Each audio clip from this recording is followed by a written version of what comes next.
Good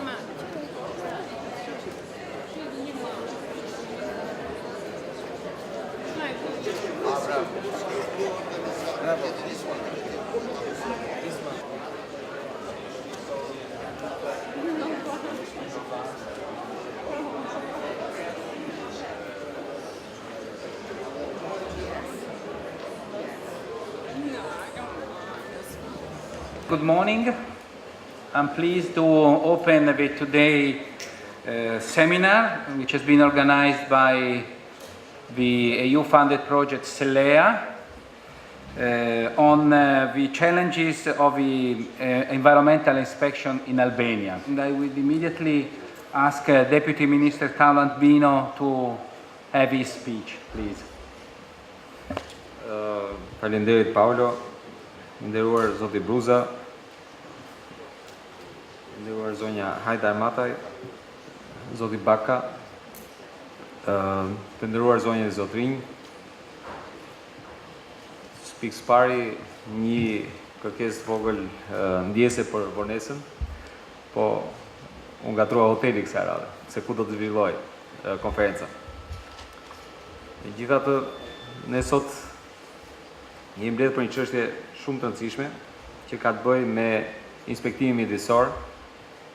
Inspektimi mjedisor në Shqipëri, e cila duket qartazi që është një çështje që e prek gjithë shoqërinë shqiptare. Një çështje që nuk ka të bëjë thjesht me Ministrinë e Mjedisit, një çështje që nuk ka të bëjë thjesht me qeverisjen qendrore, por ka të bëjë me gjithë shoqërinë, me gjithë hallkat e qeverisjes dhe të institucioneve, por jo vetëm me ta, por edhe me vetë qytetarët. Me nënshkrimin e marrëveshjes stabilizim asociimit, qeveria shqiptare ka marrë përsipër të bashkëpunojë me Komunitetin Evropian në të gjitha fushat e direktivave mjedisore. Dhe ky angazhim nënkupton parafrimin e legjislacionit mjedisor në të gjithë komponentët e vet, në transpozim, zbatim dhe detyrim të zbatimit të tij. Pra janë tre hallka, është transpozimi, zbatimi dhe detyrimi. Ministria në vitet e fundit ka bërë hapa përpara në transpozimin e një sër direktivash, kryesisht në fushën e parandalimit të ndotjes, por edhe në ato të natyrës dhe biodiversitetit. Një pjesë e direktivave tashmë janë kthyer në akte ligjore dhe kjo punë ka qenë mbështetur mjaft fort, sidomos në 4 vitet e fundit dhe me ndihmën e projektit IMPAEL, një projekt i financuar nga Bashkimi Evropian, por një pjesë tjetër e direktivave janë në përpunim e sipër, në transpozim e sipër dhe janë në pritje për të miratuar. Por sikur se tham, vetë parafrimi ka tre fazat, që është transpozimi, zbatimi dhe detyrimi, dhe nuk mund të ketë vetëm transpozim pa pasur zbatim të legjislacionit. Dhe në fushën e zbatimit të legjislacionit është e qartë që ne kemi ende probleme. Pra, në qoftë se të bëj një pyetje se a zbatohet në mënyrën e duhur legjislacioni mjedisor në Shqipëri, është e qartë që është ndoshta jo në mënyrën e duhur dhe ka shumë vend për përmirësuar punën tonë. Një punë që sikur se thash fillim nuk varet vetëm nga institucioni ynë, por varet edhe nga institucionet tjera dhe nga gjithë hallkat e qeverisjes. Faktorët që çojnë në një zbatim jo të plot legjislacionit mjedisor janë të ndryshëm. Ato përfshin mosnjohjen e legjislacionit mjedisor shpeshherë. Është e vërtetë që e tham pak më parë që ne kemi pas hapa mjaft të shpejt në fushën e transpozimit, por shpeshherë transpozimi nuk është shoqëruar me njohjen e plot të legjislacionit nga të gjitha hallkat që duhet ta zbatojnë atë. Ka të bëjë me ndërgjegjësimin jo të plot publikut, pra edhe me vetë qytetarin se çfarë raporti ka me mjedisin dhe çfarë zbatimi legjislacionit mjedisor kërkon vetë qytetari. Dhe ka të bëjë gjithashtu, dhe kjo është e lidhur ngushtë me detyrat tona, me fondet e pamjaftueshme që shpesh herë vijnë në dispozicion në fushën e mjedisit në tërësi, por sidomos në fushën e inspektimit. Ministria ka një rol përgjegjësi të madhe lidhur me zbatimin e legjislacionit mjedisor, me monitorimin e gjendjes mjedisit, me monitorimin e zbatimit të legjislacionit mjedisor. Dhe këtë rol ajo e luan nëpërmjet Inspektoratit të Mjedisit, një strukturë e cila është krijuar që në vitin 1994 si pjesë e Agjensive Rajonale të Mjedisit. Në vitet e fundit ka pas hapa pozitive në këtë drejtim, ka pas rritje të numrit të inspektorëve nga 50 në afro 170, ka pas gjithashtu ndryshim dhe në strukturën e vetë Agjensive Rajonale të Mjedisit duke ndarë në mënyrë më të qartë funksionet menaxhuese nga ato kontrolluese. Dhe ka pasur gjithashtu edhe një ndryshim në gjithë lëvizjet në gjithë veprimtarinë në Inspektoratit Mjedisor, duke fokusuar në fushat të cilat janë problematike për Shqipërinë.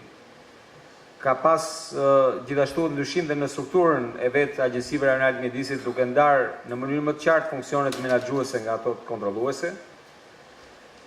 Dhe ka pasur gjithashtu edhe një ndryshim në gjithë lëvizjet në gjithë veprimtarinë në Inspektoratit Mjedisor, duke fokusuar në fushat të cilat janë problematike për Shqipërinë. Dikur Inspektorati Mjedisor e përqendronte punën e tij në verifikimin e aktiviteteve që s'kishin leje mjedisi, dhe shumica e gjobave ka qenë pikërisht të vëna për aktivitete që s'kishin leje mjedisi. Sot shumica e gjobave janë të vëna për zbatimin e kushteve të lejes mjedisit. Pra, në sajt punës së inspektoratit, sajt punës së institucioneve, ne sot kemi një formalizim të sektorit mjedisor dhe po kërkojmë gjithnjë më tepër që tashmë të zbatojnë kushtet e lejes, jo më që aktivitetet ketë leje.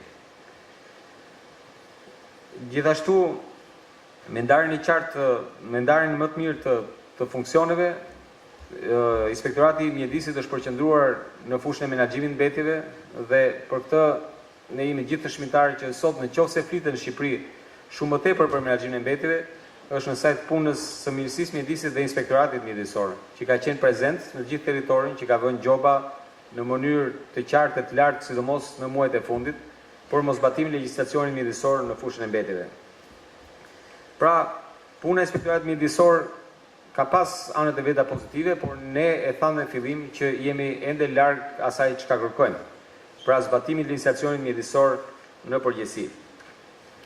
Për këtë arsye, ne kemi menduar që ka nevojë akoma për reformim të strukturave të Inspektoratit Mjedisor, ka nevojë për forcim të strukturave të Inspektoratit Mjedisor dhe këtu kemi gjetur mbështetjen e partnerëve tanë dhe kemi gjetur mbështetjen e këtij projekti të financuar nga Bashkimi Evropian, të projektit SELEA, të forcimit të zbatimit të legjislacionit mjedisor në Shqipëri, në mënyrë që strukturat tona të jenë më efikase.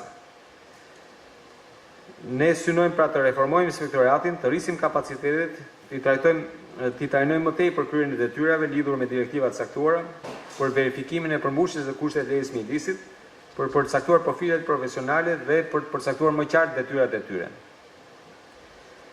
Në këtë fazë ne jemi në unison ose në një hap edhe me përpjekjet e gjithë institucioneve tjera e qeverisë dhe me Inspektoratin Qendror Teknik për një reformim të strukturave tona, në mënyrë që gjitha forcat tona të terrenit, forcat kontrolluese në terren, përfshirë Policinë Pyjore, Inspektoratin e Mjedisit, përfshirë inspektorët e peshkimit apo dhe strukturat e baseneve ujore, të jenë të gjitha në një hap në zbatim legjislacionit mjedisor, se nuk mund të ketë zbatim të pjesshëm të legjislacionit mjedisor. Dhe këtu shpresojmë së shumti që përpjekjet tona do të ndihmohen nga reforma që po ndiqet në Inspektoratin Qendror, nga projekti në fjalë me cilin ne jemi sot duke zhvilluar këtë konferencë dhe gjithashtu dhe nga vullneti ynë i plot në mënyrë që legjislacioni mjedisor të zbatohet siç duhet në Shqipëri. Atëherë, unë i uroj punimin e mbara këtij takimi të sotëm, duke shpresuar që të jetë sa më frytëdhënës, jo vetëm sot, por edhe në ditët në vijim. Faleminderit. Thank you very much, Mr. Bino. I would like now to invite Mr. Luigi Brusa, Head of Operation Delegation of the European Union to Albania, to give his speech, please. Honorable Deputy Minister, ladies and gentlemen, I am very pleased to be here with you today, and I share your enthusiasm and interest in improving environmental inspection and law enforcement, so to better protect and promote the environment in Albania and in the EU. We know how important is environment in Albania. Natural resources could be an important factor allowing economical growth and employment. So your role in protecting these natural resources is quite important. In EU countries, law enforcement and respect for environment is a real value and obligation for each citizen, as well for private companies and of course for public institutions. Today, the EU has the most environmental friendly arsenal of rules in the world and has taken a major role in tackling pressing ecological problems. But it has not been always like that. Caring for the environment did not feature in the Treaty of Rome, and yet environmental problems were never far away. Europe started to have too many vehicles polluting our air, and the industry was busy dumping out pollutant and raw sewage into rivers and sea. It was clear from early 70s that water quality was declining too fast and the air quality was starting to be extremely bad. Fauna started to disappear, ports and rivers to become open air sewage. And this is what is often happening today in Albania. EU citizens reacted strongly and demanded action from each member state and from the European institutions, and we have taken our environment seriously. Huge efforts have been made by everyone in the EU to protect the environment, to find better techniques to diminish pollution and limit the burden of our economy on the environment around us. Today, EU environmental legislation package is recognized as one of the strongest in the world. It works when it is fully implemented and enforced. Without proper legislation and commitment to it, our environment would look quite different. It's for this reason that we have decided to support strongly the Ministry of Environment with European funds. And we are supporting via the SELEA project, is a 4 million euro technical assistance project, in order to reinforce the ministry and in particular to support you, the inspectorates that are the arm of the ministry. The SELEA project started in January 2012, and most of you have received a visit from the expert of the project since then. The SELEA team has already visited each of the 12 regional offices of the environmental agency and inspectorates. I trust that this visit has been a fruitful moment for you to share your success, your strengths and weaknesses. Be sure that the European Union understands your difficulties and shares your concern for effective and sound law enforcement in the field. We know the challenges and we are aware of your tremendous effort every day to complete your mission. And it's not easy. It's not easy because in order to carry out inspections, in order to enforce legislation, means are necessary. We know very well that the budget dedicated to inspection between 11 and 12 has been almost halved. And it is evident that this is an important factor jeopardizing your work. In IPA 2013, we are thinking to support the environmental sector via sector support. Via sector support, it means that we will have discussions with the government, in particular with the Ministry of European Integration and with the Ministry of Environment, to see how we can help in a holistic way. And of course, strategies and policies need to be translated in real commitment to via the allocation of funds to make services effective. It is evident that inspections cannot be carried out if there are no vehicles, for instance, to carry out inspections. See, this is just an example. And it is evident that inspections that are not effective have a direct consequence on the environment. Very often we see rivers in Albania that are transformed in dams. It is evident that toward the accession to membership, these things have to be changed. Cannot be changed in a few months, but it is evident that the real commitment, as I said, has to be translated in policies implemented via adequate budgeting. Today, SELEA will present its analysis and conclusion for improving the regional environmental agencies and inspectorates, and this is an important moment. The discussion today is going to focus on how effective the existing system of environmental enforcement and compliance in Albania is, and how to reform and to strengthen it.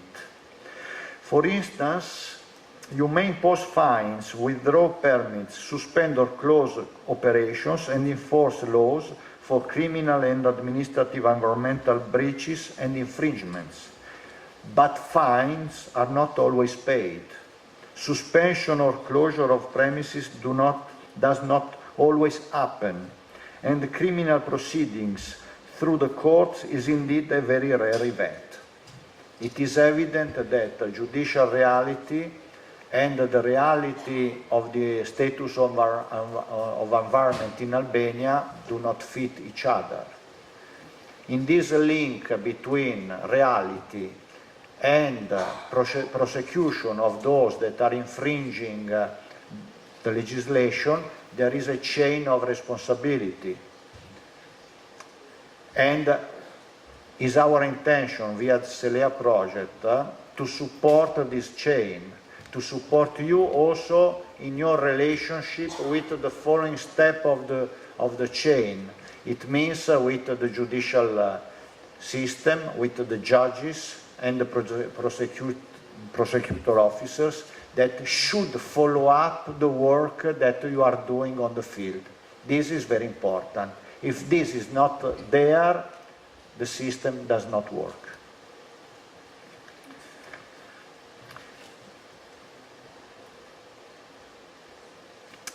So, the project will support and strengthen the capacities of your services in order to have a professional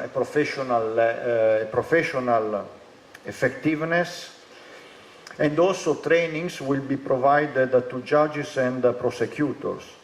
Best practice worldwide show that a good coordination between inspectors, prosecutors and judges is crucial. We trust that on your way to the EU, the Ministry of Environment will step by step reform and improve inspection capabilities. The EU stands ready to help this work. Ladies and gentlemen, I trust that this conference will contribute to your efforts for qualitative improvement of inspection services and for achieving sustainable conservation and integrated management of Albania's ecosystem in urban and rural areas, and in particular along coastal areas and along river. The water system in Albania now is in danger, and there we should concentrate our efforts. Thank you very much, and I wish you a successful work today. Thank you. Thank you, Mr. Brusa. May I now invite the General Inspector of the Central Inspectorate, Ms. Mimosa Aidarmatai, to give a presentation on the inspection reform process and the organization of inspection body and the establishment of a state inspectorate, please. Nderuar Zoti Bino, nderuar Zoti Bruca, nderuar Zoti Baka, të nderuar pjesëmarrës. Duke filluar që nga viti 2005, qeveria shqiptare ka ndërmarrë një reformë të thellë rregullatore, e cila është udhëhequr nga parimi I eliminimit të burokracive, pengesave dhe subjektivizmit nëpërmjet lehtësimit të kuadrit rregullator ekzistues dhe krijimit të një sistemi afatgjat dhe të qëndrueshëm, për të garantuar kështu zbatimin e rregullave të detyrueshme në veprimtarinë e përditshme të bizneseve dhe individëve. Një nga detyrimet kryesore të shtetit është garantimi I zbatimit të rregullave të detyrueshme në veprimtarinë e bizneseve dhe individëve. Këto rregulla kanë të bëjnë me sigurinë kombëtare, rendin publik, të jetës, shëndetit, mjedisit, pasurisë kombëtare, konkurrencën e ndershme, disiplinën fiskale e tjerë. Për këtë qëllim, në një shtet demokratik e ligjor ngrihen dhe funksionojnë trupat inspektuese si forma organizimi të ekzekutivit qendror dhe vendor. Trupa të cilat monitorojnë, inspektojnë dhe sipas rastit ndoshkojnë mos respektimin e rregullave të detyrueshme nga bizneset dhe individët. Ndërsa tradicionalisht inspektimi është parë si një funksion ndoshkues, prirja e kahershme ka qenë parandalimi nga rreziqet dhe nga dëmet. Në fakt, mes këtyre dy tipareve ka pasur një raport dinamik që ka favorizuar më shumë natyrën ndoshkuese sesa atë parandaluese. Gjithashtu nevoja për një përdorim sa më eficient të burimeve të kufizuara kërkon që funksioni inspektues të kryhet me zhdërvjellësi të tillë që me minimumin e përpjekjeve të arrihet një maksimum efektesh. Nga ana tjetër, në praktik, së shumti funksioni inspektues është kryer larg së qenit eficient. Inspektimet dhe rregullat mbi të cilat kryhen ato kanë shfaqur tendenca të shumëfishimeve të panevojshme dhe të padobishme, duke krijuar barriera dhe kosto shtesë për veprimtarinë e bizneseve dhe individëve, por pa ndonjë arritje të shënuar në drejtim të parandalimit të rrezikut.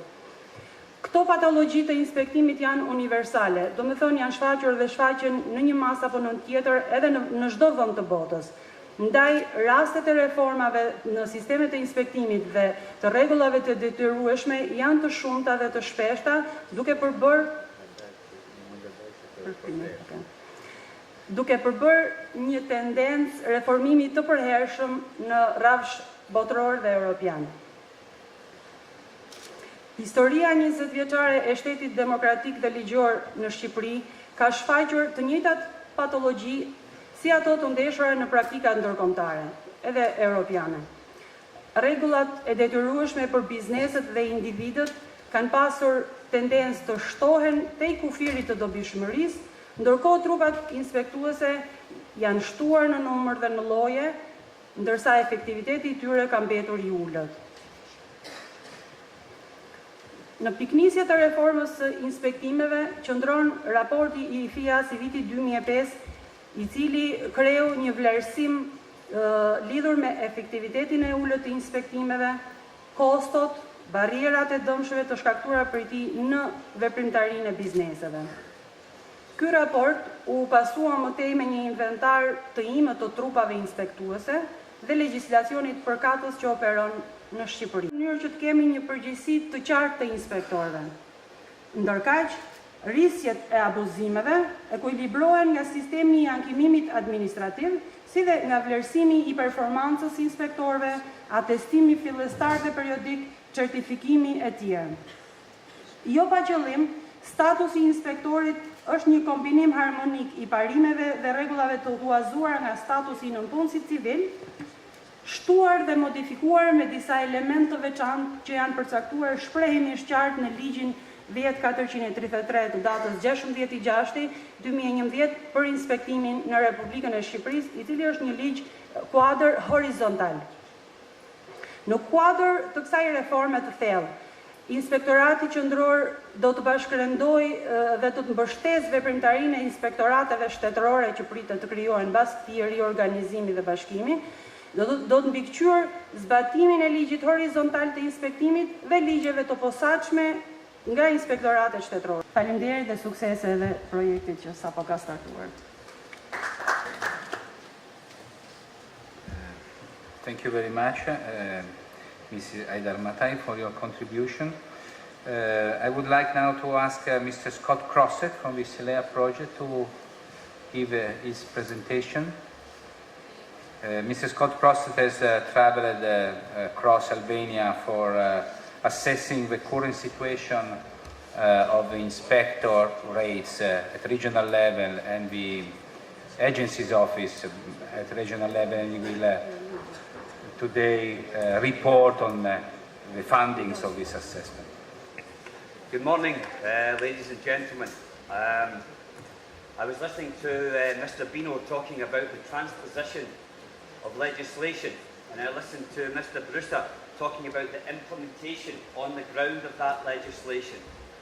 And I was delighted to hear Ms. Hypermata talk about competence, levels of competence within the inspection process and the quality of the inspection process. But the most telling comment of the morning came from Mr. Brewster, because we have to understand in Albania that policy implementation requires adequate resourcing, and SELEA is not a panacea to all of your problems. We can provide technical assistance, we can train you, but there needs to be core government finance to ensure basic functionality of that system in a sustainable manner. We have gone round most of the regional offices and we have looked at the situation on the ground. And we have looked at the 12 offices which at the moment constitute a blend between the agency function and the inspection function. We have two distinct sectors in each of those offices. We have a monitoring sector and we have an inspection sector. And we have a division of labour in regard to those two functions at a regional level. The government of Albania at the moment is at a crossroads, and it has to ask itself a simple question. Are we serious about environmental protection? If the answer is yes, then we have to put ourselves on a pathway that brings about a credible inspection process. And as was said earlier on by one of the speakers, this is part of an overarching environmental protection framework, which is not just about enforcement, because we all have a lot to learn in terms of EU directive implementation. Myself and Paolo and Narine at the inception phase of the project looked at a methodology of measuring how well we perform in regard to inspection at the moment and how well we look to perform in the future. And we developed together a set of 20 key performance indicators. And those indicators basically are targets of performance that reflect the overall corporate performance of an institution or organisation. And to give you an example, for example, if the Ministry of Transport wanted to establish how successful it was in keeping Albanian roads clean during the winter, it could calculate how many hours a road was closed while it got itself organised to put a snowplough across that road and keep it clear. So in that way, the more hours that the road is out of function, the less the Ministry of Transport score in terms of its key performance indicator. There are other key performance indicators. A university may measure its success by the amount of graduates that it sees going through each of its courses. Or a shop may decide, in terms of key performance indicators, how many people return to the shop to buy goods consistently. So returning customers is also another method of measuring key performance.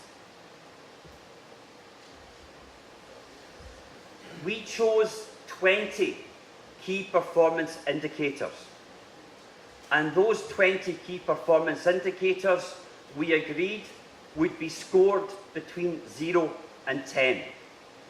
And the idea would be that we conduct that exercise now, and then in the future, or at the end of the project, we re-evaluate the situation to establish how well we have done over the period of the project.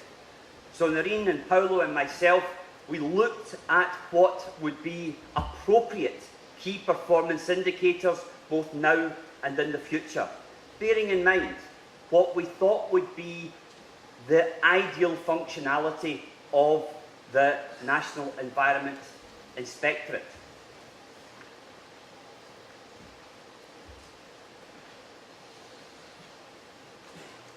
If I go through the 20 very quickly to let you see exactly what the results were.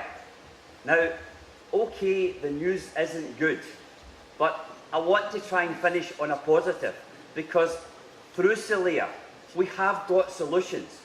But in order for us to collectively apply those solutions to this situation, the SELEA team has to understand what the baseline is in terms of performance of the existing structure.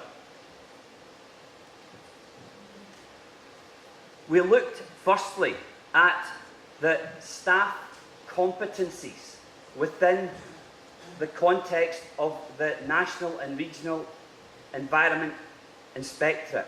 Now, for this purpose, we also included the monitoring staff who are at a regional level. Now, they may become agency staff, I don't know. That's still all up in the air. But suffice to say, the staff competencies were relatively low. Office accommodation, I think we can all agree, is very, very poor and totally inadequate in most cases for what would be the basic functionality of an environmental inspectorate. The office equipment and the sectorial services, despite the inputs of the World Bank project with computers, it still is poor. We don't have any inspection equipment, we have no logistical support, and the site's inspection rate to the number of inspectors is exceptionally high. Now, as we discussed earlier on, implementation requires resourcing. And in terms of the funding allocated to this functionality, it is appallingly low. And it's completely unsustainable.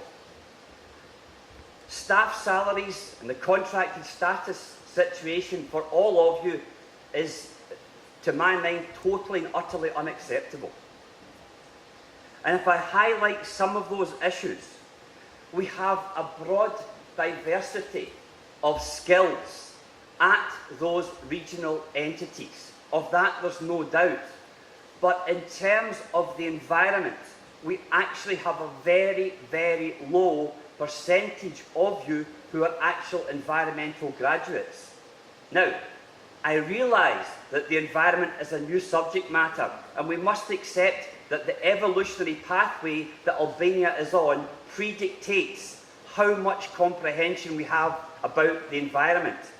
But we all have a challenge before us, because in Scotland we have a saying that you cannot teach an old dog new tricks. Well, let me tell you, here and now, we are going to teach an awful lot of old dogs new tricks, and you will learn. When we look at the situation with computers and the office support mechanisms, the situation is not good. Many of you bring your own computers to work, Many of you personally pay to have the internet connection at your offices.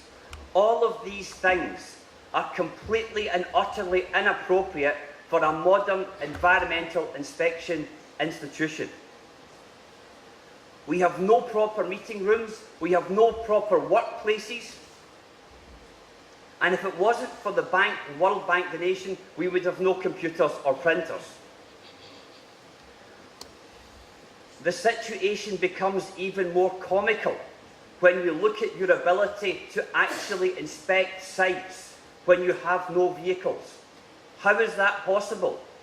The ministry expects you to inspect 7,000 sites annually, 7,000 inspection visits, and there is one car for all of Albania. Are we serious about environmental protection? On the basis of what we've seen, I do not think so. If we take best case scenario in terms of the permit sites to inspector ratio, we have about 1 inspector to 27 sites, which is not so bad if you had a car. We then have a worst case scenario where we have 1 inspector to 127 sites without a car. I feel personally that they're asking me to do a job with my hands tied behind my back. I know how it must feel for you. I've spoken to every one of you. It is not sustainable, the level of finance that we have presently in the system. It just will not work. And we have to make a change to that now. In some cases, budgets were cut between last year and this by up to 40%. And when you start with very little and you reduce that by 40%, the situation becomes totally and utterly unsustainable. You all have relatively low incomes. Your status in terms of employment is a concern to many of you, and I appreciate that. Because just because we have an election doesn't mean that half of the people in this room who SELEA have changed have to leave and not be included next time. There must be a status applied to you so that myself, Kurt, Noreen, Paolo, and all of the other international experts who come here to build capacities are not wasting our time. So your position is not politically linked. You're independent of that overarching theme in Albania. So you must have civil status, and you must remain in position despite changes in the government. When we look at the next set of key performance indicators, we talk about investment funding. What's that? I haven't seen any of it, and neither is there evidence of it on the ground. When you look at the fines being issued is one thing. But in actual fact, when you look at what was collected in actual revenue from those issued fines, the percentage is less than 10. The fines management process is chaotic. The judicial system and your interface with it, again, is extremely poor. The inspection process, by default, is limited because you don't have the resources to effectively inspect anything. The permitting process is poor. The chicken lip is an excellent idea, but if you cannot receive drafts of permits in their full form to make a decision on, then what's the point of receiving the permit at all? Vocational training and continued professional development are non-existent, and inspection programming and planning are very limited because of your limited resources. In order to move from a situation where you have a primitive system to a relatively modern system, we need investment funding. And the core issue for the government of Albania today is to understand the basic premise that strategy, policy and legislation cost money to implement. And for some reason, we've been looking for centuries for the missing link. But Albania needs to find that missing link in that joined up thinking of government, because it's lost. There is a huge void in the system, and that void in the system equates to resourcing implementation. The EU and international donor community have spent millions of EU taxpayers' money on policy, strategy and legislation. And every one of you, some more vociferous than others, Anis, told me about that situation. You have donor fatigue. You are sick of documents that mean nothing. I will not be party to another project that delivers nothing. We will deliver something, and we will ensure that there is a change in policy to effect that change, so that what we leave as SELEA is certainly not what we started with. There will be real improvements.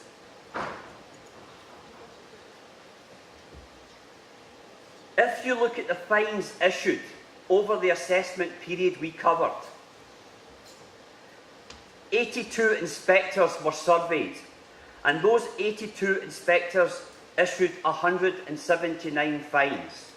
Now, 179 fines in a year.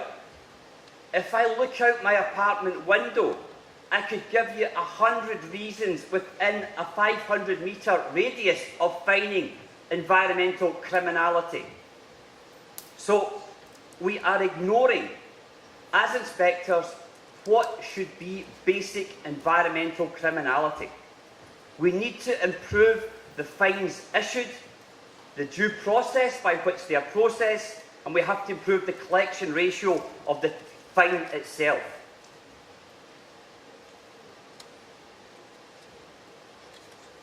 If we look at the situation on the ground, 13 fines were actually collected of 179 issued in a year. And in some cases, it takes up to 2 years for the government to receive the money from the fine. It wasn't worth the same amount of money as it was on the year it was issued. When we look at the judicial system, yes, there's corruption. Of course there is. But there are still fundamental problems with the lack of engagement of the inspectorate with that judicial process. And we have to improve that. And all of you, to a man and woman, has suggested about the quality of evidence being presented to the court, the functionality of the court, the quasi-court that's at the Ministry of Environment that decides whether a fine is a fine or not. Legislation and the judicial process is not a ministerial function. It is a judicial function, and we must separate those two elements out.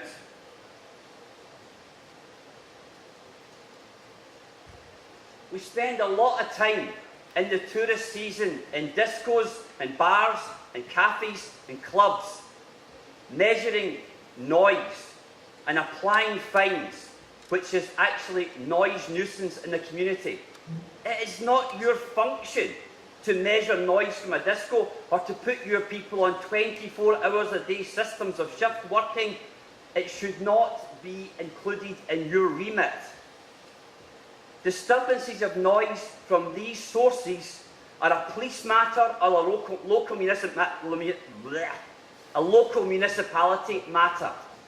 Industrial noise from industrial processes are what you should be targeting, not the Saturday night disco and duress of law, because it's easy money. The last elements are the functionality of the regional entity and the national agency. There is no joined up thinking between the national entities and the regional entities whatsoever. Links to the police and the judiciary are at best poor, limited. We have standard operating procedures, but they're not detailed enough for all of the eventualities that a modern environment inspectorate should consider. And the support from the agency and the ministry is not what it should be. In an ideal situation, and on this Kurt and I will agree, in an ideal situation, we should have an Albanian Environment Protection Agency. It should be a merged entity between the agency and the inspectorate. And there should be a collective functionality for that body. That's what other European Union nations do. Why is Albania trying to do something that is completely counter to the best use of your resources, to the best use of quality of inspection, to the best use of industry? There needs to be links between the ministry and a fantasy agency, which is the Albanian Environment Protection Agency. But that agency must be a standalone agency, not under the governance of the ministry. This is what I would do if I was making the rules in Albania. But SELEA is stuck with a system that largely we don't agree with. But we'll work with that system, but it will be complicated. We have to improve links to the police and the judiciary to have an effective mechanism against environmental criminology. And we will work to that end.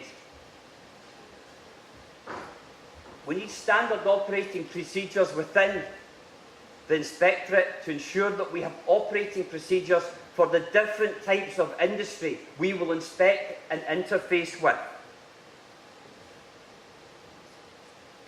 In terms of central government, they have a lot to answer to. If we want to see continued progress, we need to see a continuation of legislative reform.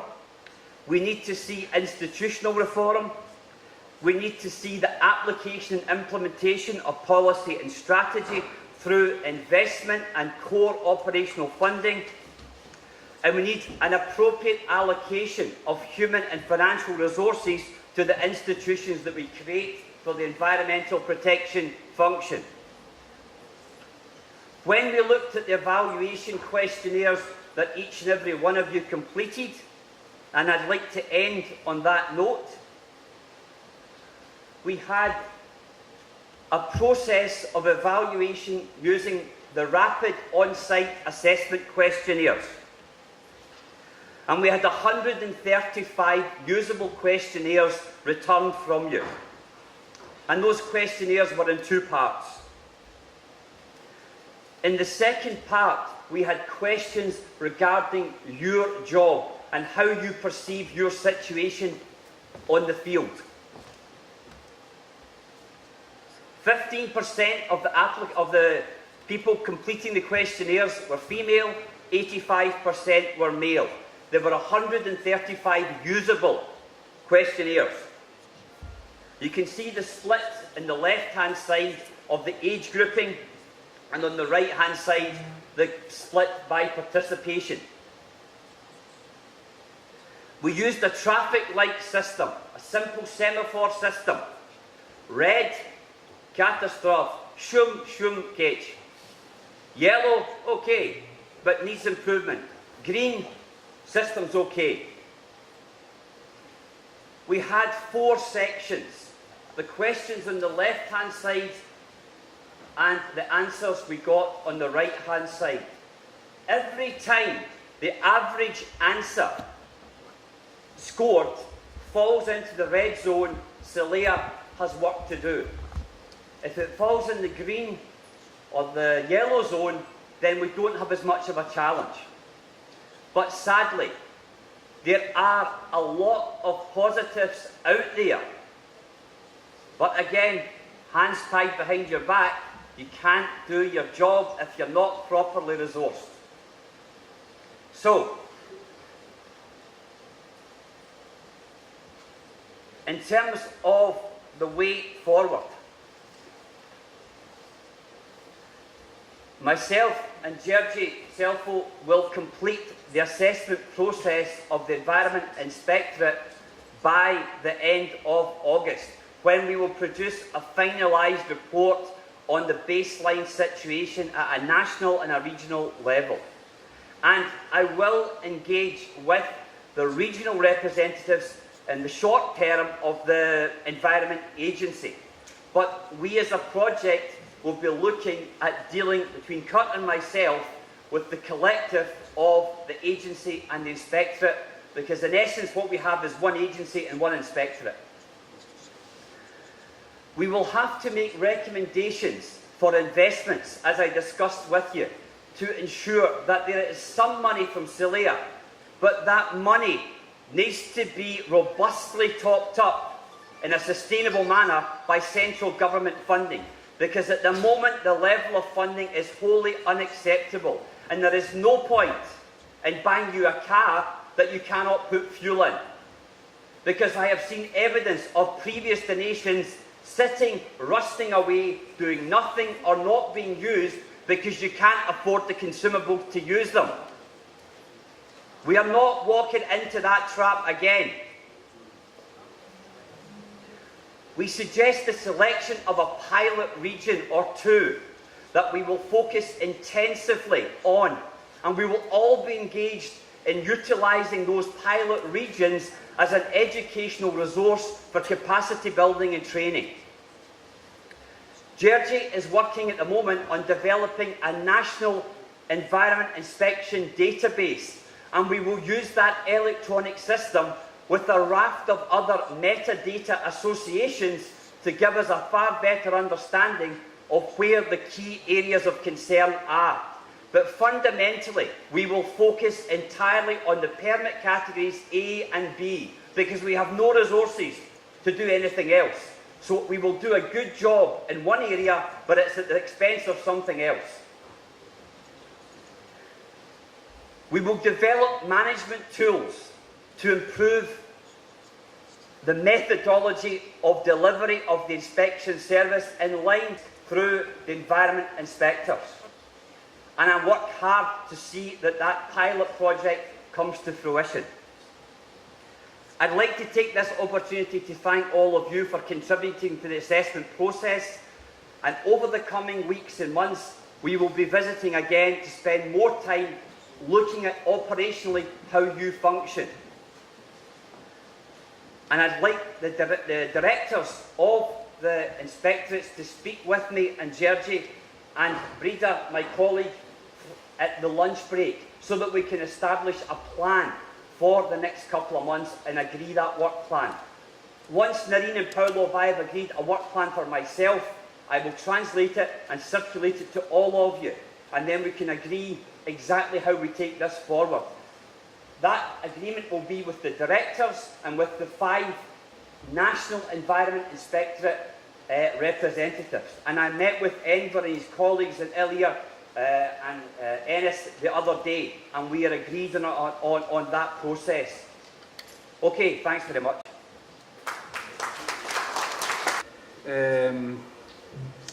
I would like to invite Mr. Ledio Braho, lawyer at the Central Inspectorate, to present the new law on inspection. Faleminderit gjithëve. Do bëj një prezantim të shkurtër të ligjit për inspektimin. Është një ligj, le të themi, relativisht i ri, ligj horizontal, i cili ka rregulluar pothuajse gjithë pjesën e procedurës së inspektimit.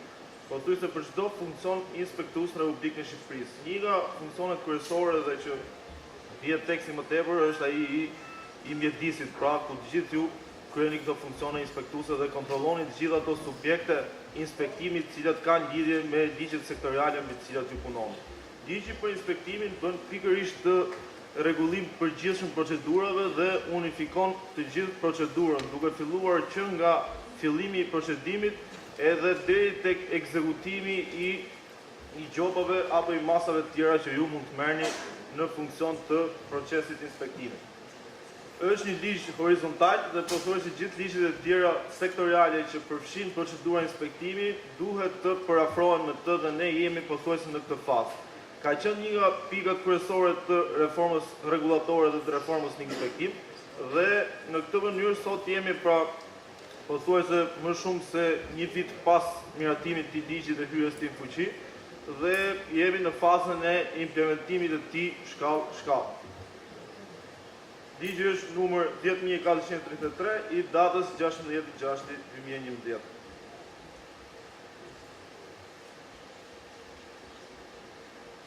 Atëherë, cilët janë objektivat bazë të ligjit? Rritja e efektivitetit të inspektimeve dhe lehtësimi i barrës së dëmshme administrative mbi biznesin dhe garantimi i mbrojtjes së biznesit nga veprimet abuzive.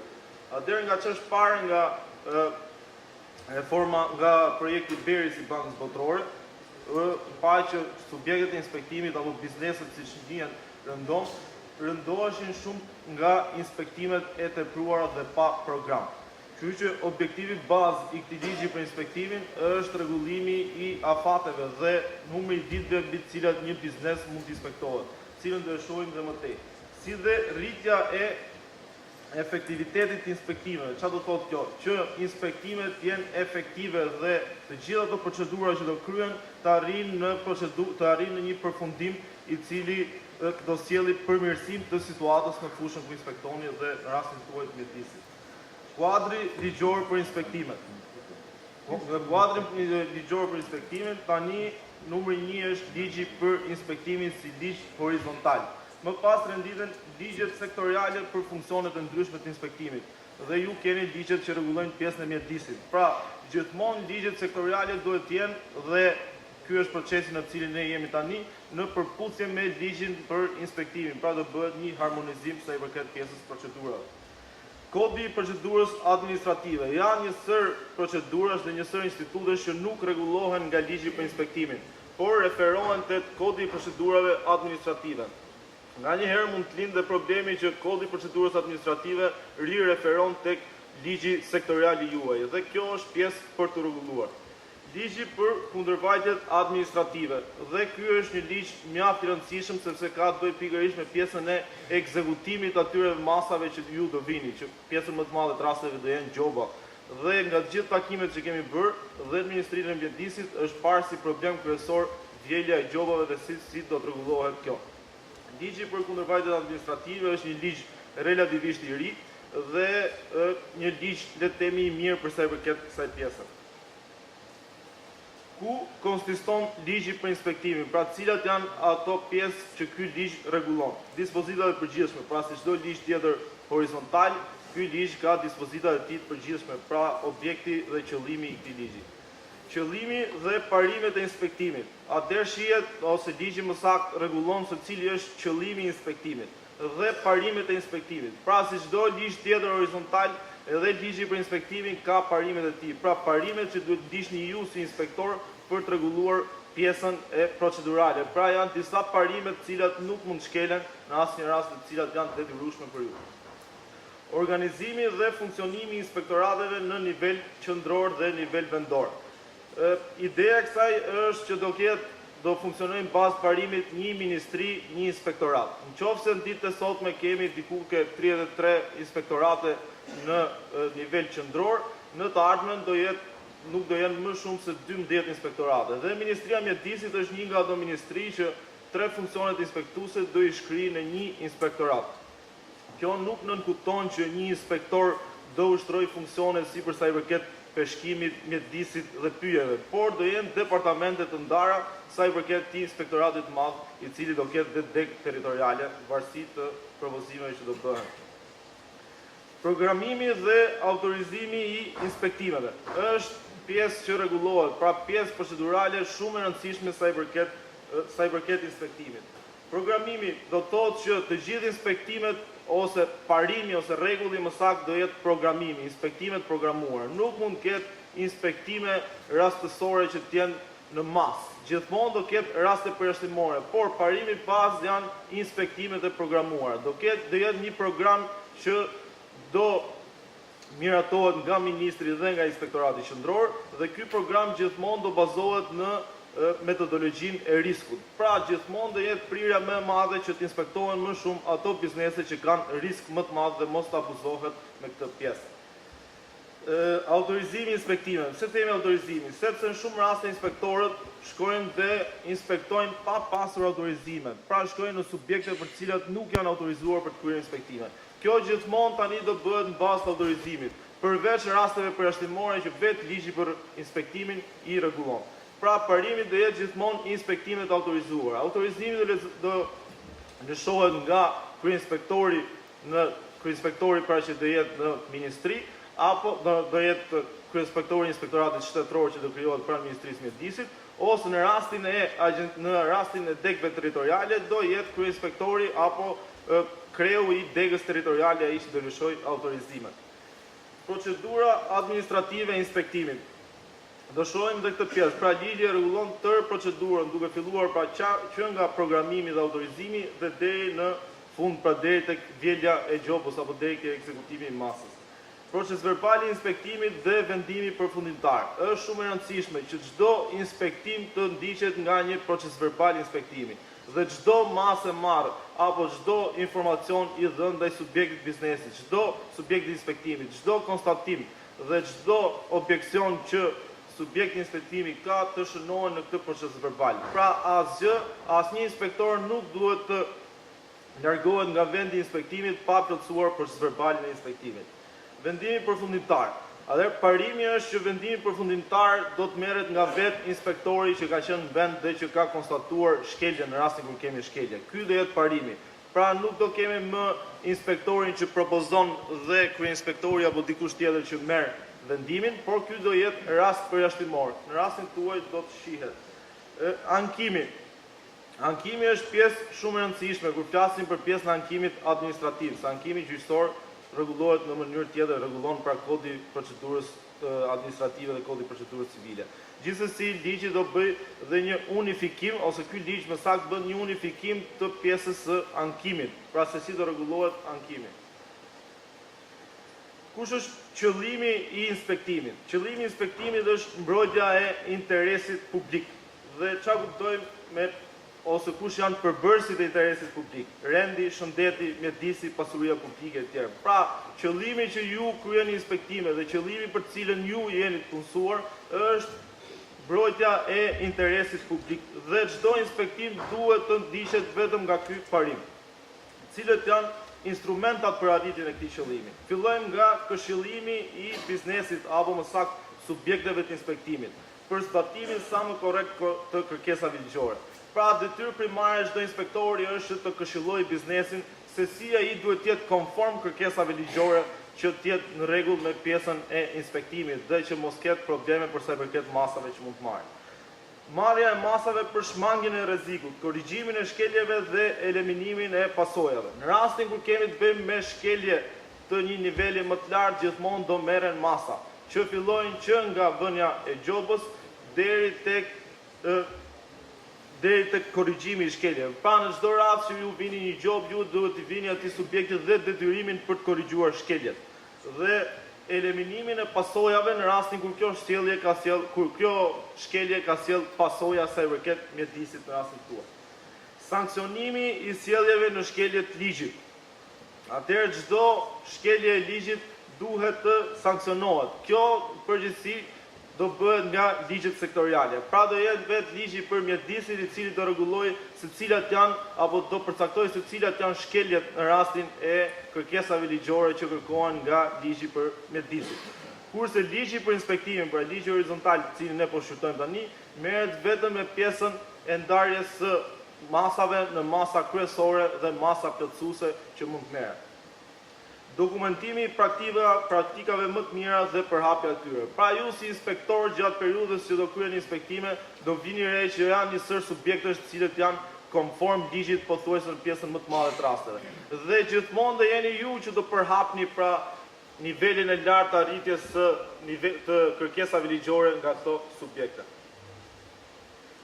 Parimet e inspektimit, parimi i pavarësisë së inspektimit. Në kryer, ku konsiston kjo? Konsiston në kryerjen e procedimit të inspektimit dhe në marrjen e vendimit për çdo rast konkret. Pra ju si inspektor do jeni gjithmonë dhe duhet të jeni të pavarur në marrjen e vendimit, si në kryerjen e procedurës së inspektimit, ashtu dhe në momentin përfundimtar që merrni vendimin. parimi I dispozitës më të favorshme, që ka të bëjë me interpretimin dhe zbatimin favor të subjektit në rast kur kemi paqartësi, në rast kur kemi kundërshtime ndërmjet ligjeve apo kërkesave të ndryshme ligjore. Rëndom ndodhemi para rasteve kur kemi dy ligje apo dy akte nënligjore që bien ndesh ndërmjet tyre. Gjithmonë interpretimi juaj, sepse ju do jeni interpretuesi, ju jeni gjyqtari në atë moment kur merret masa. Gjithmonë interpretimi juaj duhet shkojë në favor të subjektit inspektimit.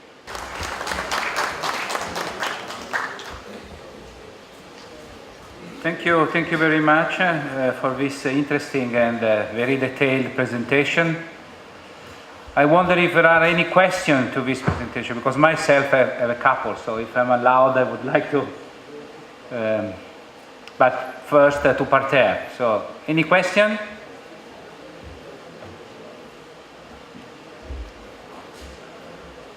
Okay, then please.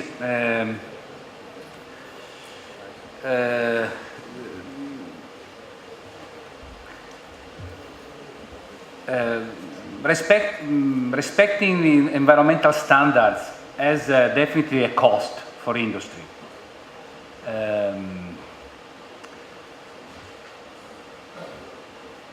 It happens that it might be convenient to an industry do not respect those standards, which would require investment, and so violating the permit conditions, polluting the environment, and also taking an economic advantage towards other companies which are respecting the environmental standards. How this new law face and try to give a solution to this issue? That's the first question I have to you. Second question, what is the relation between this new law and the permit, existing permit procedure, if any? You rightly were mentioning the proportionality approach towards inspection and punishment of violation. I think this is a very good point. But do you have any specific provision under the law about the recurrence of violation? So, is any more specific, or is there any specific condition against recurrence of violations? Last but not least, I understood that there will be an important change in the status of the inspectorate. Am I right? I mean, they will gain the civil servant status, all of them?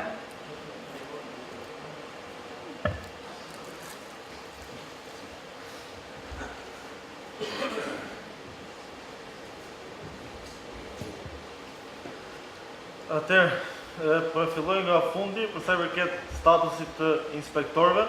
Atëherë ligji për inspektimin sankcionon se inspektorët do jenë, ose më saktë referon te ligji për statusin e punësit civil. Nga informacioni që ne kemi tani, ligji po hartohet një ligj I ri për sa I përket statusit në punësin civil, kështu që është detyrimi I tyre për të parë mënyrën se si do rregullojnë dhe statusin e inspektorit. Gjithsesi, ideja kryesore është që kjo të funksionojë në bazë ose më saktë të reflektojë atë pjesë që ne thamë që inspektori duhet jetë I pavarur. Dhe kjo pavarësi të jetë më së tepërmi pavarësi politike, ajo që kemi parë ne se ka qenë problemi më I madh tani, dhe besoj se një ligj I ri për statusin e punësit civil do rregullojë dhe pjesën e statusit të inspektorëve. Për sa I përket inspektorateve apo për sa I përket rasteve ku kemi recidivizëm apo shkelje të përsëritura nga subjektet e inspektimit, unë e përmenda dhe ligji ka mënyrë konkrete që do konsiderohen pra si shkelje të rënda, do jetë njëjtit nivel si shkeljet e rënda. Në rastet kur një subjekt inspektimi do jetë përsëritës për sa I përket shkeljeve, e para njerë kjo ka të bëjë me vetë inspektimin. Inspektimet kundrejt këtij subjekti do të jenë më të shumta në numër për shkak të metodologjisë së riskut. Pra ai do konsiderohet si një subjekt inspektimi më I rrezikshëm dhe kështu që do detyrohet subjekt të inspektohet më shpesh. Masat, pastaj pjesën e masave e rregullon vetë ligji sektorial. Do jenë vetë Ministria e Mjedisit që do parashikojë se çfarë do të ndodhë në rastet kur një subjekt inspektimi shkel disa herë kërkesat ligjore apo kryen një shkelje të një niveli, një shkelje shumë të rëndë detemi. Mund të arrihet deri në pezullimin e licencës apo në pezullimin e aktivitetit për një farë kohe. Tjetër,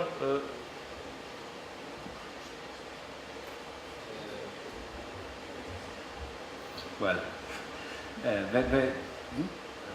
the other question is the relation. I mean, you call it authorization and then licensing all the time, and this confused me. But I mean the permit. An installations or an operator work against a specific environmental permit, which are given under the law on permitting, which is the relation between this new inspection system and that law, which unfortunately work under the silent consent approach. So I mean, we have on one side the law on permitting, where there is an application for getting an authorization to have a certain environmental load on air, on waste production, on energy consumption, on water pollution. On the other hand, you have the instrument of enforcement, so the inspectorate, which have to verify that those permitting requirements are respected. So what is in our law, how it is ruled, the interrelation with these two pieces of legislation? So. Atëherë, me sa diun nga ligji për licencat, për çdo subjekt që do të licencohet për një veprimtari, në rastin tonë për një veprimtari që prek mjedisin apo veprimtari mjedisore, ai do të plotësojë një sër kriteresh, pra që është një formë një checkliste. Pra përveç dokumentacionit, ai ka edhe një checklist me gjithë kriteret që duhet plotësojë për të marrë licencën. Dhe ideja është dhe inspektori, pra kemi pothuajse një pjesë inspektimi në këtë fazë, por që nuk futet në ligjin për inspektimin, por është një inspektim që bëhet pa programim dhe pa autorizim, sepse varet nga aplikimi për licencë, por gjithsesi në momentin kur ky subjekti është dhënë licenca dhe ky fillon të funksionojë, atëherë domosdoshmërisht ky do të inspektohet kur të vi momentin pas programit. Dhe në momentin e inspektimit dhe inspektorët do kenë checklist, pra do kenë njëjtën checklist që ai ka marrë për licencën, dhe ato do të shikojnë që nëse kjo checklist përputhet me ato kritere që kërkon ligji në rastin tonë, atëherë ai nuk do ketë kryer shkelje. Në rastin kur do shihet që kjo checklist ose nga kjo checklist mungojnë një sër kriteresh nga ato që kanë qenë fillim, atëherë kemi të bëjmë me shkelje dhe do merret masa dhe do detyrohet subjekti që t'i korrigjojë ato shkelje të cilat janë verifikuar. Pra, ky është vetëm moment që mund kemi lidhje midis licencimit dhe inspektimit. Pra, është pothuajse janë domosdoshmërisht të lidhura në mënyrë organike me njëra tjetrën.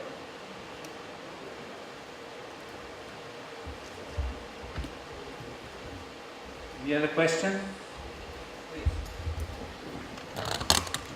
Yes, microphone, please, for the question. Scott Crosset, yeah. Larry, I listened with interest. I'm sorry I missed part of the presentation, but I like this new idea of a professional, independent inspection entity for the environment sector. I think Paolo raises the same concerns that we all have about the link between existing legislation and new legislation. Now, okay, it's bad enough that that link is not made. However, fundamentally, you talk about the samples being gathered and being paid for by the offender if they are guilty, or by the state or state inspectorate. How will this new professional model under the legislation, how will that be financed? Because clearly, from all of our perspective in this room, we all know there is no money. How do you possibly achieve professionalism in the sector if we have no finance? Will this newfound state environment inspectorate status bring about new funding and resourcing?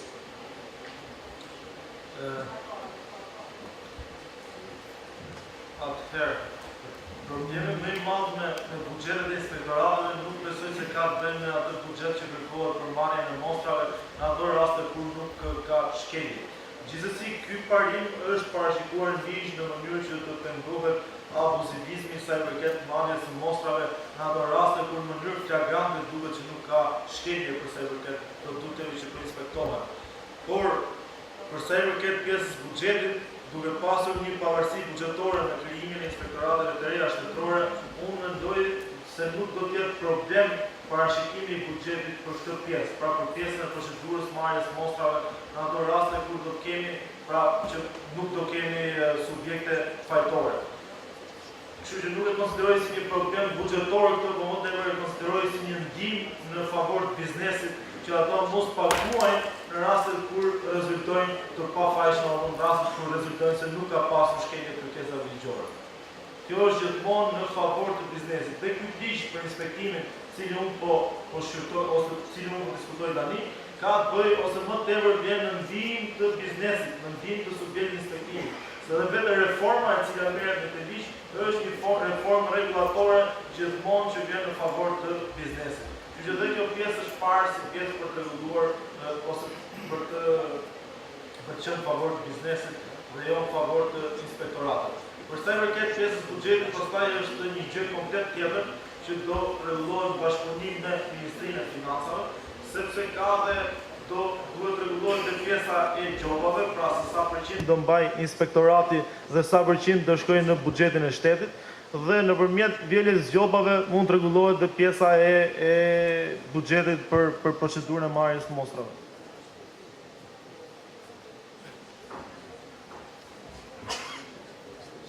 Yes. We have a question here. Please. Endere Lipa, inspektor mjedisi. Ajo që desha të shpreja unë është me qënëse është e kine në manë për të bërë vëkëman të caktuat periuda e inspektimit 5 dhe në 15 ditë, mendoj që të shoqërohet edhe me frekuencën e inspektimit dhe sipas listës aktivitete me ndikim mjedis dhe sipas madhësisë tyre, në kuptimin që kur t'jepet autorizimi, kur inspektori ose na koordinatori i njësisë inspektuese të përcaktohet domethënë fjalë vetë në një rafinerë nafte, do bëhet një herë 6 muaj, kaq ditë, në një fabrikë çimento, kaq ditë. Kjo përcakton edhe ngarkesën për një inspektor në total, duke ditur edhe në përgjithësi të subjektit me ndikim mjedis përcakton edhe numrin e inspektorëve. Domethënë është e lidhur dhe mendoj se është e nevojshme të përcaktohet kjo frekuenca e inspektimit sipas tipit të aktiviteteve. Atë një sqarim këtu në lidhje me këtë afatin 5 deri 15 ditë që do përcaktohen nga BKM-ja. Kjo ka të bëjë me inspektimet e programuara. Unë thash që ka përjashtime në rastet e subjekteve që janë të detyruara për raportime periodike.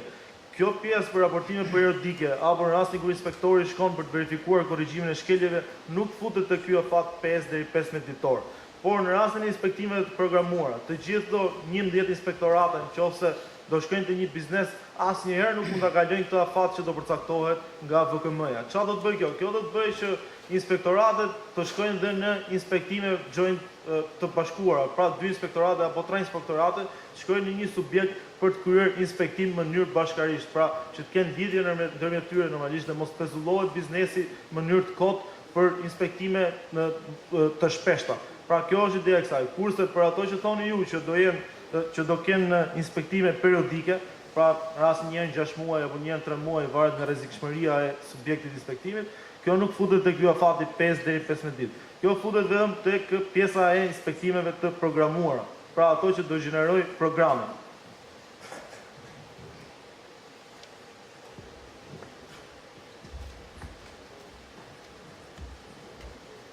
Hello, I'm Breda Howard. I'd just like to add to the team leader's comments and also to Scott Crossett. As you may be aware, the EU now is moving towards rules on inspection. And in fact, the new directive, the Industrial Emissions Directive of 2010, actually has specific articles in relation to environmental inspections. These represent what were recommendations in the past now have the force of law. I think this is an important development, and my question reiterates the questions you've received from my colleagues in relation to how this new directive in relation to, I think it's Article 23 on environmental inspection, correlates with the law on inspections. I'd also like to add, but this is merely a proposal, and I would underline this, that the Commission, the EU Commission, is obviously very interested in implementation and enforcement, and this is a very strong emphasis in recent years. And there is a proposal, and I emphasise it is a proposal at the moment, in relation to inspections on waste management, which would be an EU inspectorate on waste management. So this obviously is very much in the future, but it indicates the nature of thinking at EU level in relation to inspections and the inspectorate. So again, my question is, how do these developments and the new directive on industrial emissions, Article 23 on inspections, how does this correlate with the new law on inspections? Thank you. Faleminderit. Atëherë, qatë kohës që më doqë që po prezantoja ligjin, besoj se të gjithë vu të re që në një pjesë të madhe të neneve apo të parimeve, ligji ishte dhe ose më saktë pranonte përjashtimet në bazë të ligjeve sektoriale. Dhe Republika e Shqipërisë duke pas detyrimin që të harmonizojë legjislacionin e saj me legjislacionin e Bashkimit Evropian, kurse nuk mund të toleroj që ligji për inspektimin të jetë në kundërshtim me këto direktiva që ju përmendët. Dhe për mendimin tim të gjithë, ose më saktë atje ku ligji lejon përjashtime, do të merren patjetër përjashtimet që vendosen bazë të direktivave që do shndrohen ligje në vendin tonë.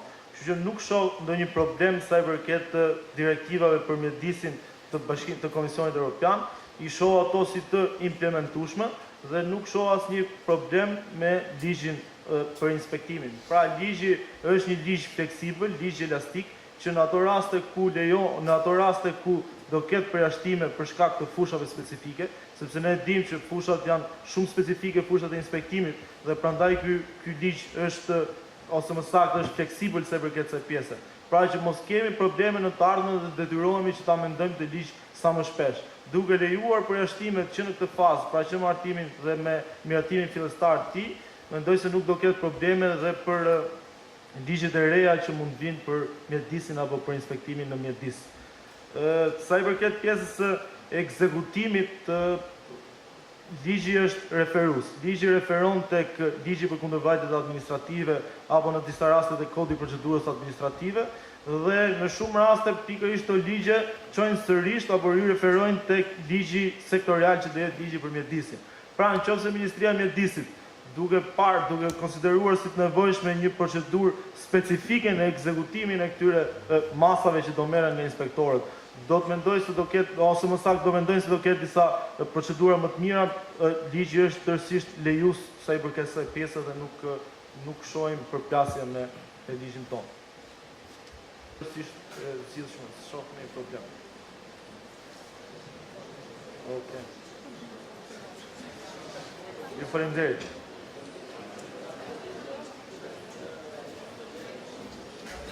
Okay. I see that there are no other questions, so we can go to the next presentation. And I would like to ask Mr. Kurt Kieper to give his own presentation.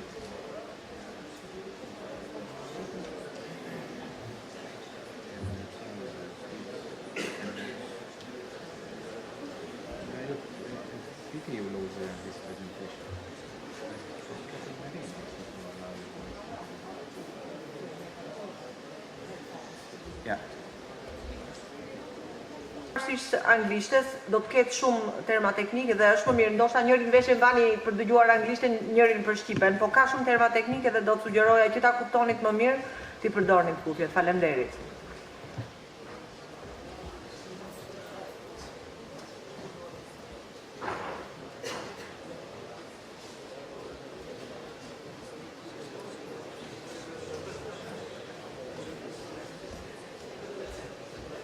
Ladies and gentlemen, everybody have headphones?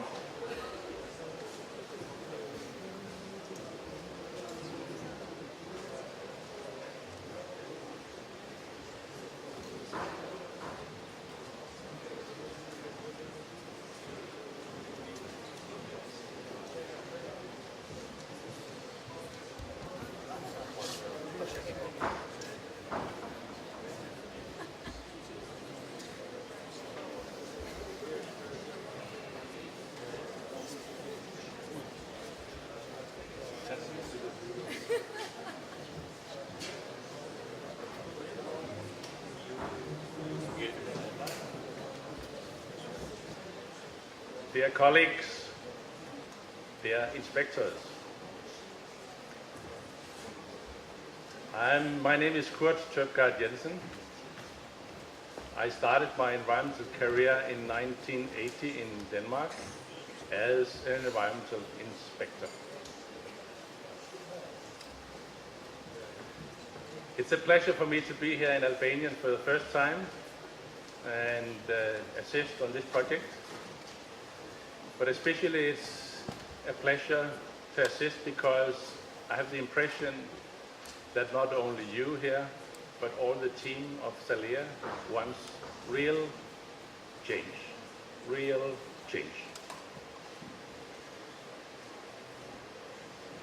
Personally, I'm a very practical person. And to demonstrate that we are, and I might introduce my colleague Elira, who is also working on the project, and these days are making maps for each car where you can easily see polluting activities categorized as A, B, and C.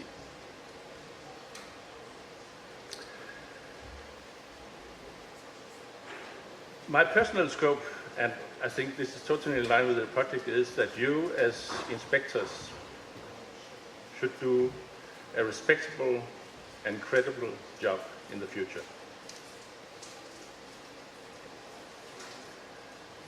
So my practical approach, I would like to liaise with you together with my other colleagues, Scott, Georgie, Marine, and Pablo, and really assist you in the very best way.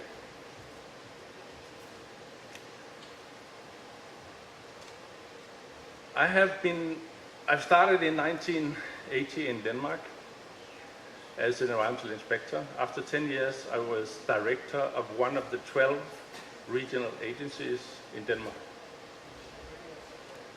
The 12 agencies have now been reduced considerably, but I can come back to that. I've also been around in the world, have the privilege to learn how different inspection can be done. And I have two key findings during my experience. Every country has to find its own way. You here in Albania have to tailor your own inspection system. There's no ideal system working anywhere in the world. There's good systems and there are bad systems, but we are here to find the very best system for Albania, and you, everybody, and we, all of us, have to contribute towards that. The other message, and you will see a different role in the future for you as inspectors, because it's not only a matter of one uniform. In principle, you should have 2 uniforms in the future, because you will have a double job or new functions in the future. Fines, policing is one thing. But if you can convince industry that they are losing profits, this is a totally different role. It takes a lot of capacity, skills, and knowledge by each of you as inspectors. But this is a challenge that you individually have to face for the future. And it is possible. I'll come back to some practical examples later on. I will take my primary experience from some countries that is comparable in size with Albania. Latvia, Bosnia, and Denmark. They are almost same size. I also talk a little about South Africa, but that's for special reasons. I'll talk a little about how to organize inspection in practical terms, how staffing is looking in different countries, how daily implementation takes place, and not least about the EU requirements, because as one of my colleagues have touched upon, EU have special requirements and they're getting stronger and stronger when we talk about inspection. What was before recommendations, as mentioned by Breda, are now getting into law in the directives. And not only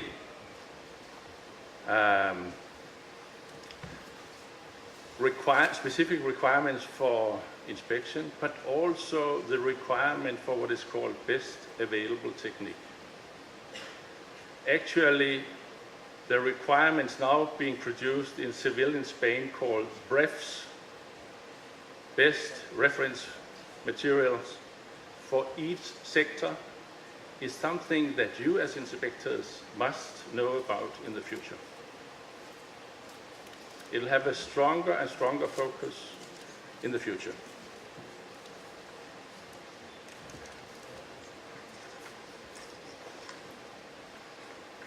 Well, EU have specific requirements by law, but I'll give you some general ideas about how and why. When EU realized that it is a little portion of industry or business, 5 to 10%, that is polluting with 60 to 70% in total, they said we better focus on this industry. We are making a detailed analysis of so-called Category A installations according to Albanian law, or what is called IPVC installations. And we expect there to be about 100 in Albania. These 100 installations are very, very important to deal with in a professional manner. EU would also like to see integrated inspection and permitting. And as raised by Paolo Scott, the relation between permitting and inspection gets more and more important. You as inspectors know what's really going on in the field. You know what's the real problems. If somebody else is sitting and preparing the permits, knowing nothing about realities, you will have poor permits and poor inspection. To do good inspection, you need to have good permits. So the correlation between permitting and inspection is very important, and we will do our best as project to highlight it and keep underlining that this is very, very important. If you don't have a role as inspectors or an influence upon the permitting process, you will have poor permits and you will have a difficult job to undertake. A good permit, environmental permit, have done a comprehensive assessment of environmental risks that you are going to face in reality when you meet the industry in the field visit. A good permit will also have preventive actions included and a clear plan of compliance for the future. We'll do our best to do your job as easy as possible, in the sense that there's a substantial need for good permits.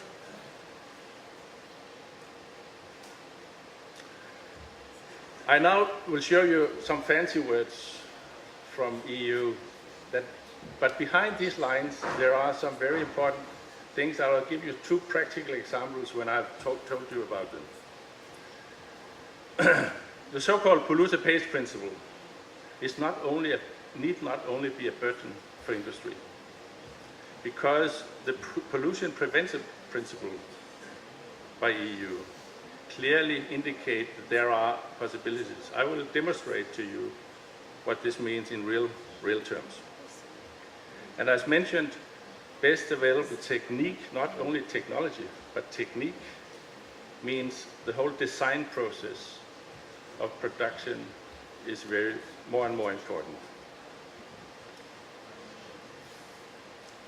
And EU has gone so far to talk about sustainable production because consumers in EU now want sustainable products. They want to have green products. In EU, a lot of consumers can afford to buy sustainable products, and therefore industry is interested in sustainable production. But now to the concrete examples.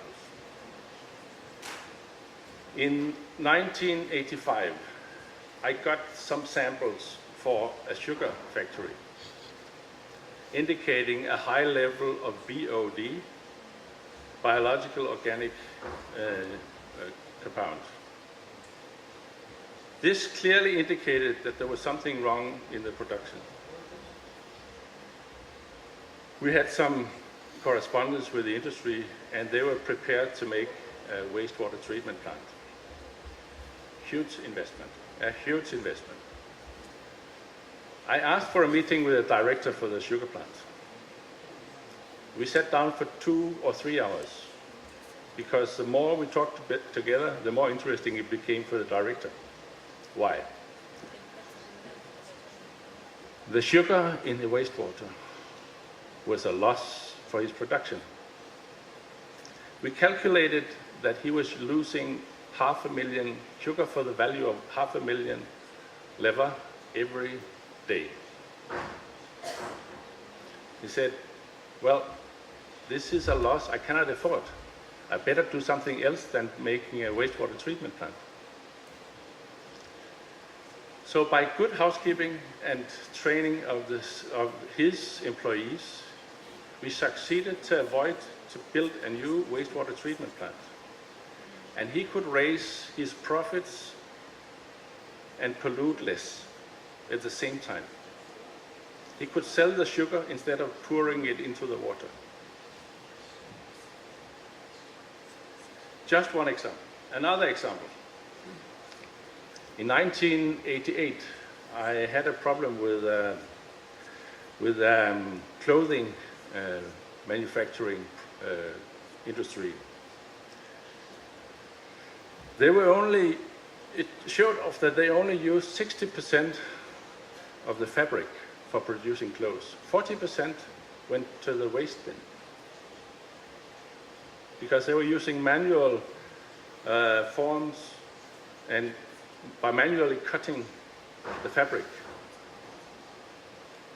I had a meeting with the director and I said, you have 40% waste, and the fabric, the price, the cost for the fabric is rising and rising. Can you really afford to have 40% of waste of the fabric? He said no. So he got a computerized system how to optimize his fabric, and he reduced his waste to under 5%. He gained 35% in his fabric. He gained profit, and the waste was reduced. It's actually demonstrated in several EU reports recently that some of the EU industries are now world leaders because they have taken this approach.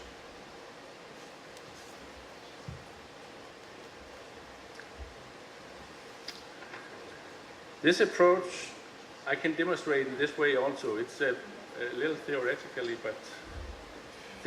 but I will tell you a little about it. Because EU would like to see economic growth rising. It will be important for Albania that you have socio-economic development. You need good production in industry to have a good daily life as citizens. So we need to have economic growth.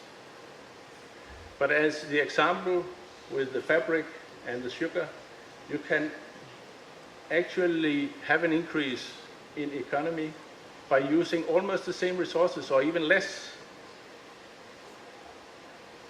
And the consequence is that you have less environmental impact. It is possible. Environment is not necessarily a burden for industry.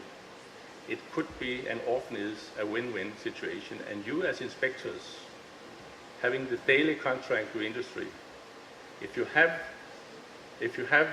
the knowledge and skills, you can go and provide good service, not only collecting fines. You will have two roles. I know I'm talking maybe about 3, 5, 10 years, but you should have this development in the future. And this also means that industry will have much more interest to see you in the future. I'll give you a few examples from the countries I talked about. And I'm sorry that I'm coming from Denmark and start with that. In Denmark, we have a national environmental protection agency. And we had 4 regional agencies. Well, I told you actually in the 80s we had 12. They are now 4, and they are planned to be 2 only. We have 350 heavy polluting industry, 11,000 less polluting industry. We undertake 20,000 inspections every year. And it's done by 800 full-time people.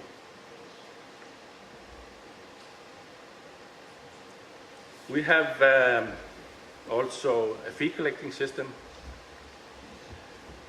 Industry pay for the fee, for the permit, a fee.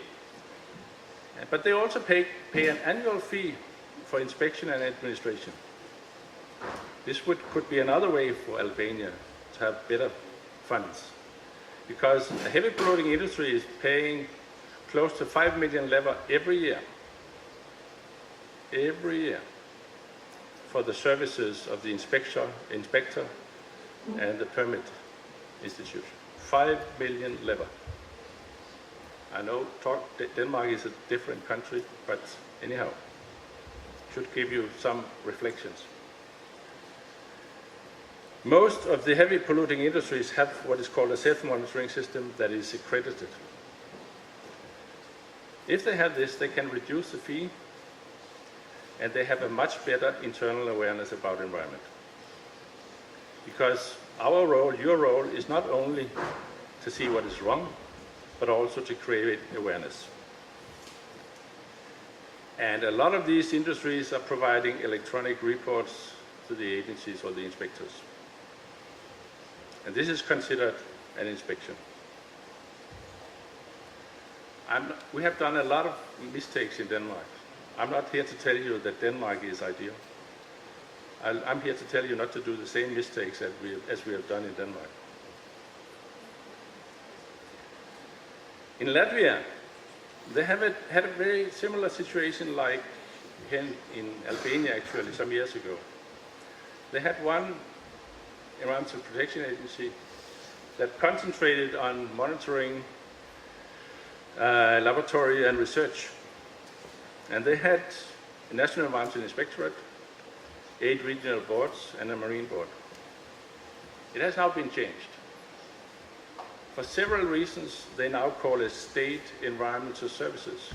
Services, not only collecting fines. It's a service and you have to pay for a service. Industry is ready to pay for a good service. No doubt about it. And if you have this state environmental services like they have in Latvia, they have, like Scott was promoting, a one-window approach. They can go one place, discuss the permit. They can go one place if there's something wrong regarding inspection. It's a service. In Bosnia-Herzegovina, they have no environmental protection agencies. They have 3 inspectorates. And these 3 inspectorates are doing all inspection for all ministries. All ministries. They have only 3, but they're doing everything. That's a totally different approach. In South Africa, when I came down there, I realized they were doing law enforcement. I'm highlighting this because law enforcement is very, very difficult and very costly for a country. They send out 5 or 6 specialists every time to do inspection. Can you imagine what that costs for a society to pay for that? It's too expensive. They had a very simple permit, but they had a very comprehensive inspection. EU wants it totally the other way around. A very good permit and simple but effective inspections. That's what we are facing. And that's why I took this example of South Africa. If we take and try to make a kind of benchmarking, you can see that in Albania you have approximately 100 of the most polluting installations. These are quite important, and that's why I'm highlighting these. Comparable to Bosnia, but as regard personnel, you're actually far better off than Bosnia-Herzegovina. You have more personnel to do inspection than they have in Bosnia. But you have far less than we have in Denmark. We have 350 inspectors in Denmark. When it comes to inspection, there's quite a difference in the number of actual conducted inspections. You have to do far more than you're doing today. Inspection and permitting system, as I mentioned, it can be divided. It is divided here until now. It is divided in Bosnia. But in Denmark and Latvia, it is one system. It is one system. It can be done. Fines collected was an issue raised by Scott. It's very low here, 6%. In Denmark, it's very close to 100. And also when you're talking about regional offices, you have 12 here, and that's good that you have distributed it. But talking about IPPC installations, you need to have very special, knowledgeable inspectors to do that in the 12 regions. You need to have at least 1 or 2 specialists on this field, or 3, I would say. We can come back to that. But even within the EU, you will see a very big difference in how many inspectors and administrative persons they have in administration. Finland is one of those who have the most, almost 18 inspectors and administrators per 100,000 inhabitants. Bosnia have 0.08.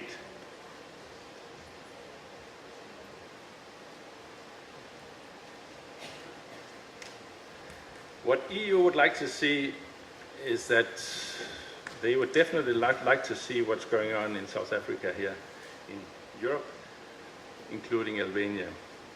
Actually, the trend is to go from law enforcement on all, more or less all issues, to go to what is called compliance checking. That inspectors are checking very, very specific conditions.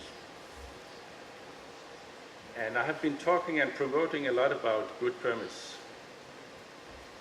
A good permit, you can go condition by condition and ask the question, do we comply with condition 1? Yes. Do we comply with condition 2? No. There is no maybe. That's a good permit. That's actually also kind of checklist that was referred to. If you can have a kind of very good checklist coming from the permit, you will have a much, much easier and better job to do.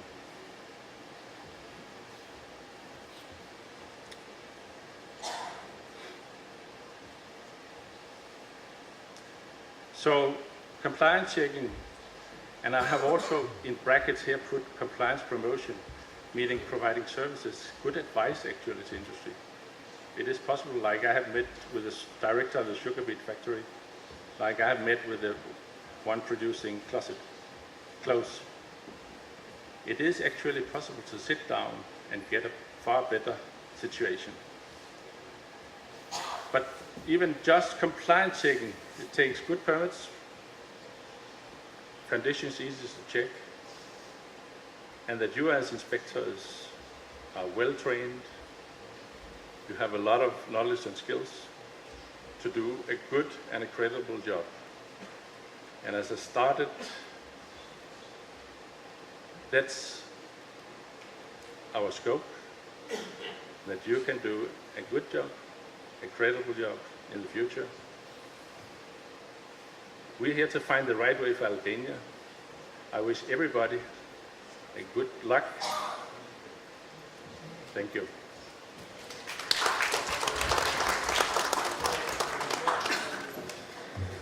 Thank you, Kurt. Any question?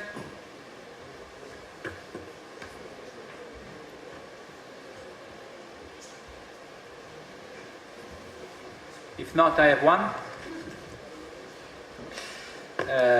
I think you were insisting specifically on one point. You were calling for a need to have clear and enforceable permit requirements on one end. On the other hand, you were saying we need polluter involvement. Inspection is not a mean for punishing, is a cooperative job for improvement.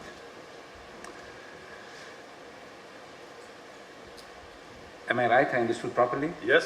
So yes, I'm not right. completely stupid, fine. Yeah. But how this fit with, unfortunately, deprecable but existing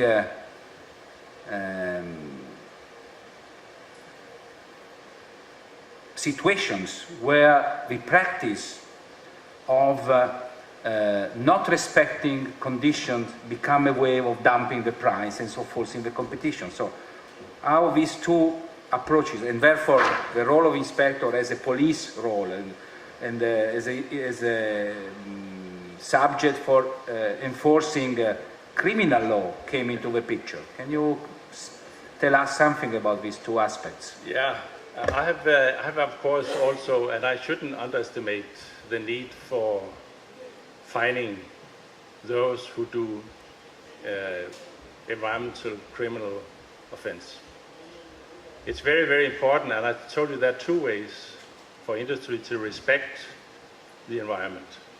There's the fine way, we also say it's a stick, but there's also the carrot way to provide good services. I've been standing in court many times, and when I'm promoting this, the two roles, we shouldn't forget what is the ultimate goal. The ultimate goal of your job is that Albania is a clean country where tourists would like to come and industry would like to develop new industries. It's to have a good environment. It's not to collect as many fines as possible. That's not a goal in itself. In principle, in 25 years, I would be happy to come back and see that you are not collecting any fines because it's not needed. It's not needed. That should be the ultimate goal, because industry respect the law and respect the environment. But I agree, until then, there's a comprehensive job to be done, and the collection of fines is a really important issue until then, for sure. But you shouldn't forget either that even if we have better contacts to police and the court system, I have been to court so many times. I know when it comes to that, industry have a lot of money to hire the very best lawyers to protect themselves. So even if we get along that route in a better way, it's still there's still a long way. And it's very difficult to stand in court and defend the environment, I can tell you, towards two good lawyers. But I have a lot of tricks, and I'd like to come to you, each and one of you, and tell you about the tricks so you don't come in the same problems. I said, we have made many mistakes in Denmark. I can tell you a lot of that kind, and fining is definitely a way forward in the next couple of years, for sure. Thank you, Kurt.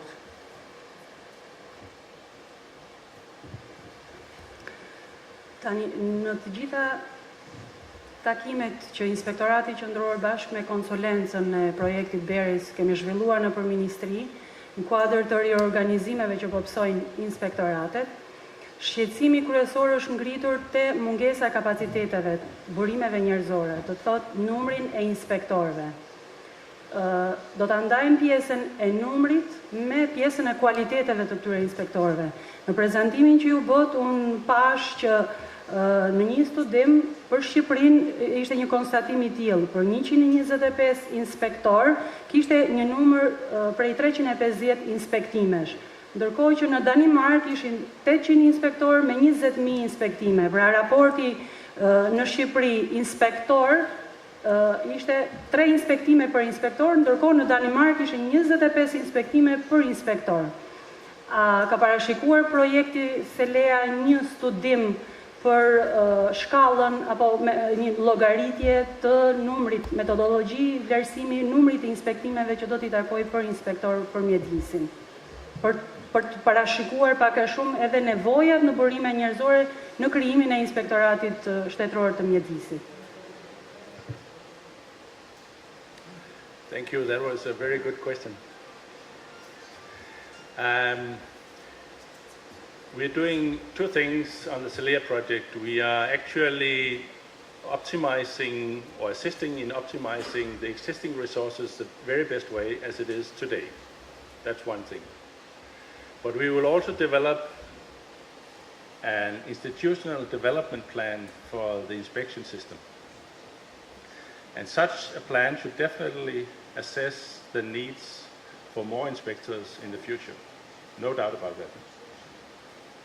Yes, but there is another aspect important to me. We have 3 categories, according to the present permitting law, we have 3 categories of polluter, A, B and C. A meaning the IPPC-like permit, which means the most polluting enterprises. And we are working on a permit now to assess what number of permits fall under category A, what number under category B, and what under category C.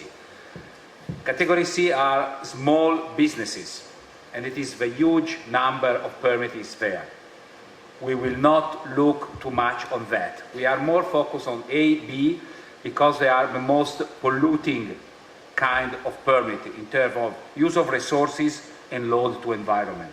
And I think the bulk of our job is focused on these 2 classes, in line with the EU practices, where even remaining under the EU practices, Class C permit would not be under the inspection function, but not under the normal police, municipal or regional functions.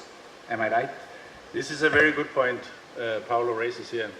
And if I could make a more detailed presentation, I would actually, you could see that the 350 IPPC installations would be taken care of by approximately 50% of the 800. It means that you almost have 1 inspector and permit per 1 installation.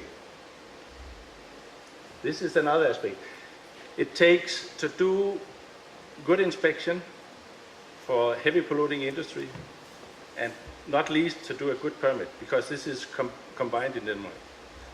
It takes 1 man year to deal with 1 IPPC installation.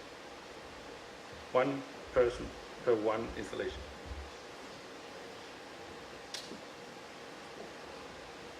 We have 5 weeks in Albania for doing that. That's Any more? Any more? Any other question to Kurt or? So if not, I would thank you for participating today, and I would have a pleasure to have you for lunch, which will be served. Sonila, where will be served the lunch? At the restaurant here. Okay, and on the hall on the right side, the lunch is waiting for you. Thank you once again. And for the reimbursable for your expenses, you ask Sonila. Edhe një gjë ju lutem, këto Kufjet ju lutem në fund fare, aty ku i morët e tavolina që ti kenë të grumbulluara. Faleminderit.